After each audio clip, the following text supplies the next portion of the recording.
Baik, selamat siang Ibu. Nama saya Ronaldo Sadiman, NPM 20103209.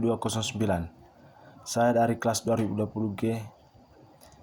Saya mau menyelesaikan soal ujian mid semester saya, Bu. Oke, yang pertama, apa hal utama dalam sebuah pembelajaran? Hal utama dalam sebuah pembelajaran tersebut ialah konsep dan hakikat pembelajaran. Yang ke B, jelaskan konsep dan hakikat pembelajaran berdasarkan. Konsep dan hakikat strategi pembelajaran adalah mengenai tindakan yang akan dilakukan untuk mencapai tujuan. Nomor 2, pemahaman tentang hakikat. Yang ke A, pemahaman tentang hakikat belajar mengajar adalah proses interaksi atau hubungan timbal balik antara guru dan siswa pada saat pengajar yang berlangsung. Yang ke B, jelaskan klasifikasi strategi pembelajaran.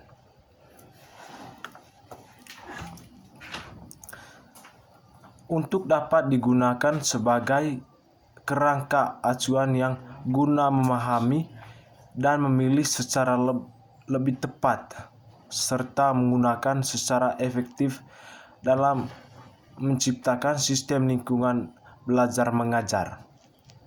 Nomor 3, sebut dan jelaskan macam-macam strategi. Yang pertama, strategi discovery learning.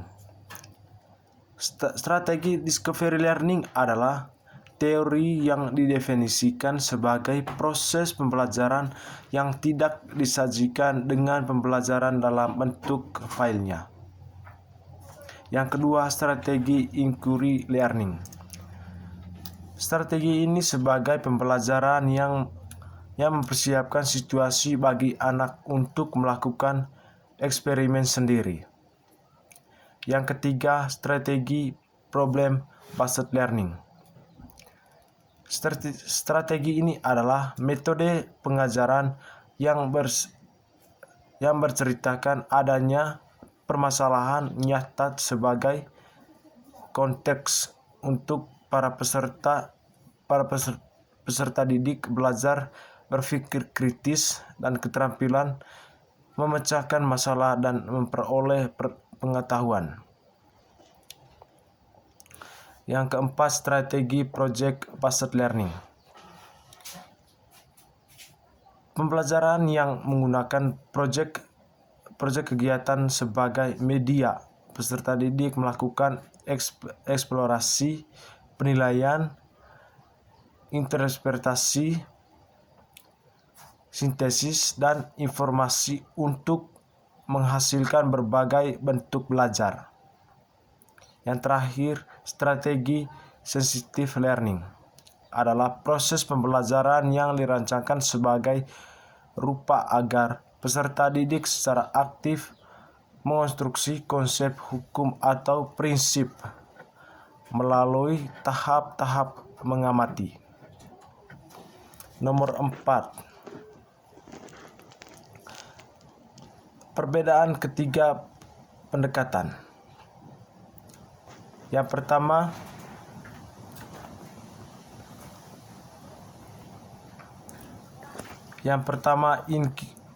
inquiry discovery approach atau mencari dan menemukan sendiri. Yang kedua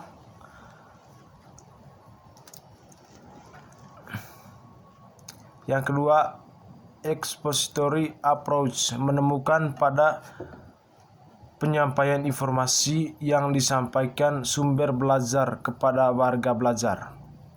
Yang ketiga, material learning approach, pendekatan belajar mengajar dengan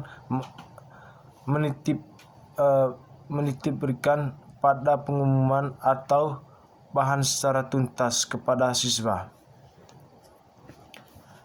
Nomor 5, sebut dan jelaskan kembali 12 metode pembelajaran. Yang pertama, metode ceramah adalah metode pembelajaran yang bersifat konvensional karena guru menyampaikan materi kepada siswa secara lisan. Yang kedua, metode diskusi. Metode ini selalu mengutamakan aktivitas diskusi yang melibatkan para siswa untuk belajar memecahkan masalah. Yang ketiga, metode demonstrasi. Merupakan metode pembelajaran yang dilakukan dengan cara praktikum agar siswa bisa melihat dan mempraktikkan secara langsung materi yang sedang dipelajari. Yang keempat, metode ceramah plus. Metode ceramah plus biasanya disertai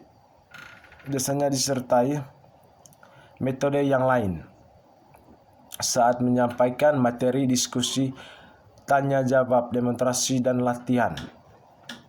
Yang kelima, metode resitasi. Biasanya mengharuskan siswa membuat sebuah resume tentang materi yang telah disampaikan oleh guru atau membuat ringkasan materi yang telah disampaikan oleh guru. Yang keenam, metode eksperimen. Metode ini melakukan kegiatan percobaan atau praktikum di laboratorium agar siswa bisa melihat secara langsung materi pembelajaran yang sedang disampaikan. Yang ketujuh, metode karya wisata. Metode ini menggunakan tempat atau lingkungan tertentu yang mempunyai sumber belajar utama siswa.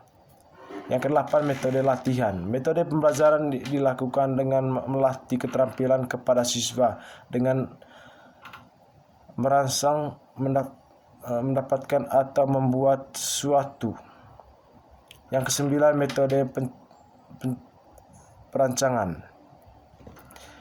Metode ini siswa-siswi akan dirancang agar mampu membuat sebuah proyek yang nantinya akan teliti dapat berupa perancangan seksama data grafik. Yang ke-10, metode debat. Yang ke-11, metode debat. Metode ini mengajak siswa untuk saling beradu argumentasi secara perorang atau kelompok. Yang terakhir, metode mini mapping. Metode ini menerapkan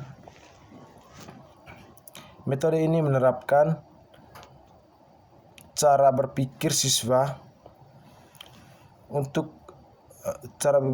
sebuah permasalahan, bagaimana terjadinya serta penyelesaian.